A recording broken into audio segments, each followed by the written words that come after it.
Lisa, Jack is 26 and I'm 24. We've been married 3 years after meeting in college. I had no clue what would happen. I guess it started with my blunders and carelessness. Sorry if this seems scattered. It pains and confuses me. Jack is bashful, but I've always been extroverted. Jack loves to remain home and watch movies or read books, whereas I enjoy parties and people. He constantly supports me when I go out with friends, even though it's not his thing. I overdo it, and now I regret everything. Brief history. Jack was never rough. That awful term is the only one that works. He works hard to make our relationship work and makes me happy. Perhaps that's why I disregarded him. It felt he would never go since he loved me so deeply. Jack would get up early to bring me my favorite coffee, rearrange his plans to be with me when I was depressed, and always put me first. Friendly, curious, and ready to please. I eventually took it for granted.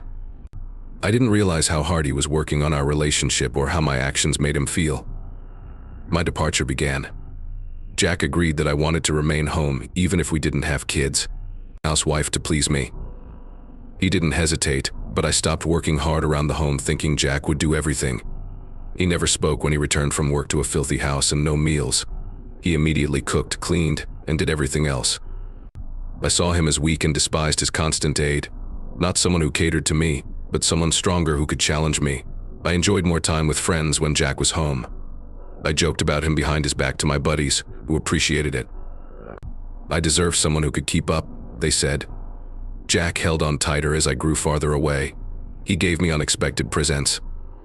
Have lavish meals and discuss our future, but I'm gone. I didn't want admiration. I wanted passion and intensity.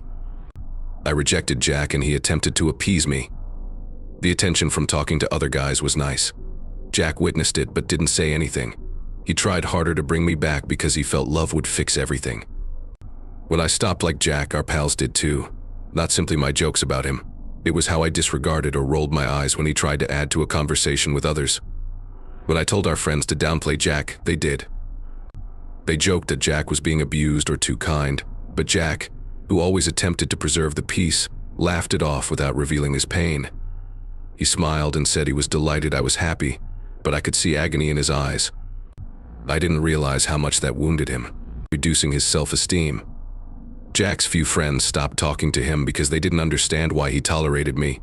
People say Jack could have done better and stood up for himself, but he always stood up for me. Even though I was going through a period, he said he loved me. He appeared weaker as he battled for me, and our friends and I stopped appreciating him. Not sure how to break the cycle. I fared better than Jack after hanging out with individuals who said I could. I should meet someone like myself. Jack retreated farther. He worked hard and longer hours. He retreated, grew introverted, and stopped socializing.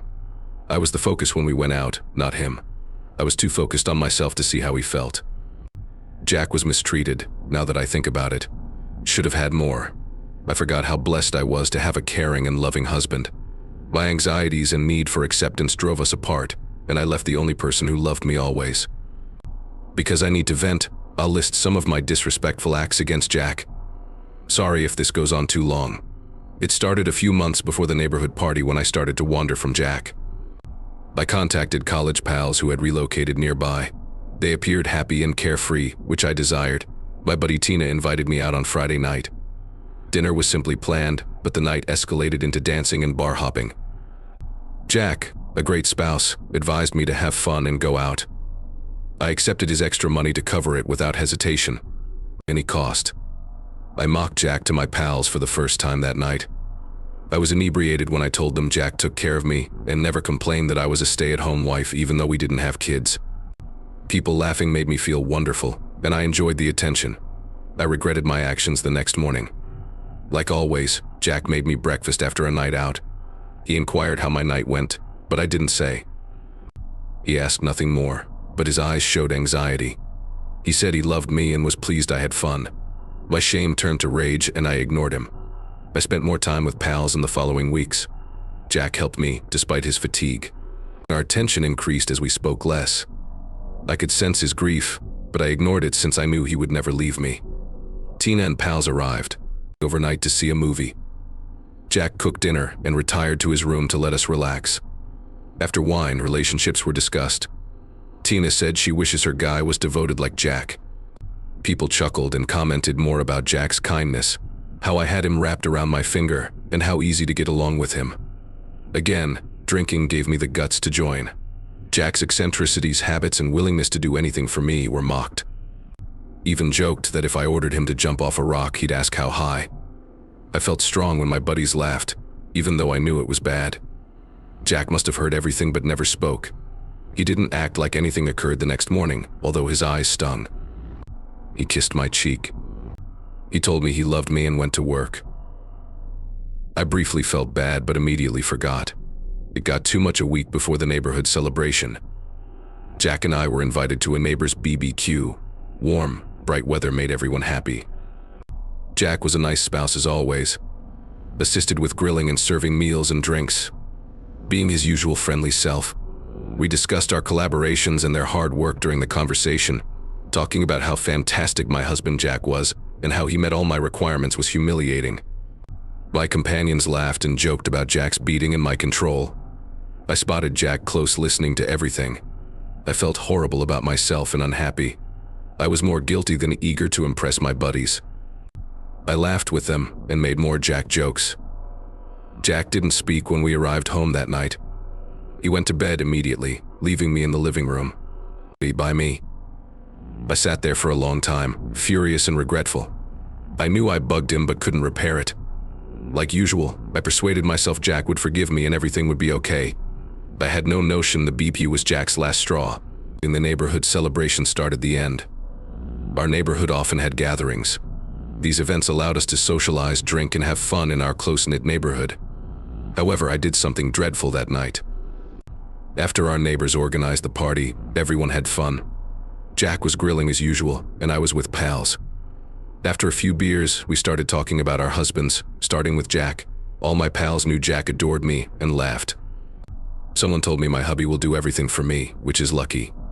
I smiled and joked about Jack never saying no and always doing what I requested while inebriated.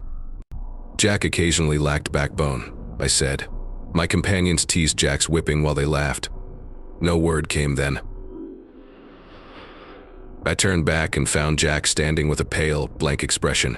He knew everything. Jack approached the table, looked me in the eye and said, "We need to talk." I was stunned, but I followed. Although everyone was having fun at the party, I could feel their eyes on us. Jack declared himself finished. I assumed that was a joke, but Jack didn't laugh. He informed me he was tired of being mistreated by me and others. He said he was leaving and I wouldn't return to our house. He went after telling me my items would be on the porch. I was stunned. He went, leaving me stunned. Everyone stared at me with pity. They may not have heard us, but our appearance and Jack's departure indicated a poor situation. I chased him fast, but Jack. I arrived home to see my belongings packed, wept, begged him to stop, and tried all else I thought would help. Yet he seemed to have switched off everything. He wouldn't look at me or listen to me. He kept packing till he was finished. He told me to go and tossed my stuff out. At first I declined. Despite my pleading, he said he would contact the police. I left because he meant business. I felt that the neighborhood, including my friends, was watching me as I went. I didn't get aid or consolation. They observed from afar. I walked down the street, clinging onto what I could through tears. I couldn't figure out what happened since my mind was busy. Long believed Jack couldn't fight me. He did. I contacted my dad from a neighboring park, still stunned. Thank God he arrived immediately. After hearing what occurred, he was sorrowful but brought me home. After many days at my parents' place, I have no idea where I am. Jack doesn't return my calls. He won't return my calls, so I don't know what to do. I miss him. I underestimated how deadly this location is. Should have known better. I regret it. I don't need constant reminders. I came for aid, not criticism. Please stop. I feel guilty posting this because the hostility is too strong. I needed assistance, not advice. To address some inquiries, I'm unemployed. My post began with that. Wonder why people ask. I still see that person. I hope we can improve. Yes, this is real. Write a lie for Reddit. I have more pressing tasks. I need a career and a fresh start, but all I can think about is Jack. I miss him and regret that I forced him go. I wish I could reverse everything. Thanks to everyone who gave me advice. Your remarks got me through this sad moment. Some are here merely to criticize. Please know that I'm already coping with my actions. Bad things don't need to happen again. I'm working to reconcile with Jack and prove I can change one day at a time. Any task, no matter how difficult, is acceptable to me. Let me know if you can solve this. Another update. I don't know why I'm writing here. So many nasty individuals use Reddit. I have nowhere else to go, so here is it. First, I appreciate my parents. If not for them, I'd be homeless. I couldn't do it without their support throughout everything. I now know all my buddies are false, even Tina. Since when it happened, they haven't called or texted me. Bad people, so I blocked them all. They didn't care about me, obviously. We eventually discussed my hubby. He wants a divorce. I will do what he wants, even though he will miss me and feel horrible. I won't accept him back either, so there I am. Not sure what to do next. What will happen is hard to predict when everything is uncertain. Nothing has happened with my job search. So sad. I'm trying to stay hopeful. I can't believe everything went wrong so fast. 1 minute I was having fun with my friends, then nothing. My life sucked. I was alone. This is too much for me, and I'm struggling. I'll keep going no matter what. Knowing I did something wrong makes me angry.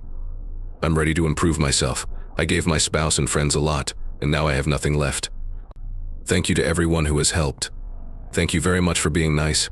Some people have been mean, and I hope you never have to deal with something like mine. From the outside, it's simple to judge. More so when your life falls apart. I'm taking things one day at a time for now. My main goals right now are to get a job, save money, and finally buy my own place. I'm set on making it to my goal, even though the road ahead is long. I simply need the strength to keep going. I don't need anyone to feel sorry for me or judge me. Hello Reddit, it's me again. I understand that was my last message, but I wanted to give you all one more. I stopped coming here after months of mean comments. But this is the last report. The breakup is now official. They let me stay with them, and I obtained a job even though I detest it. It doesn't pay much, and my dad helped me obtain it, but I have to do it for now. That being said, the breakup was easy. Before we were married, the home was always Jack's. I earned some money since I was a stay-at-home wife, but it wasn't much. We didn't have kids, so we didn't have to worry about childcare. Jack is done with me, even though I attempted to talk to him. It aches as that he appears happy without me. Never forgive myself for what I did. Reddit is no longer my thing. I had to offer you one last report despite its peril. Haters, get a life. Thanks and goodbye. Last change. I claimed it was the final news, but I learned something outrageous. All my single friends that teased my ex are now attempting to date him. Someone from the neighborhood informed me recently. When I was with Jack, I seldom spoke to my friend Tina, who didn't like her. I got all the news from her. Any of them. My ex doesn't. I appear interested in them, which is good because they're horrible. Funny things happen. People who started the conflict want his attention. It's unpleasant, but we learned. That old friend was unexpectedly polite and didn't condemn me for my history. I appreciate her willingness to aid me if required.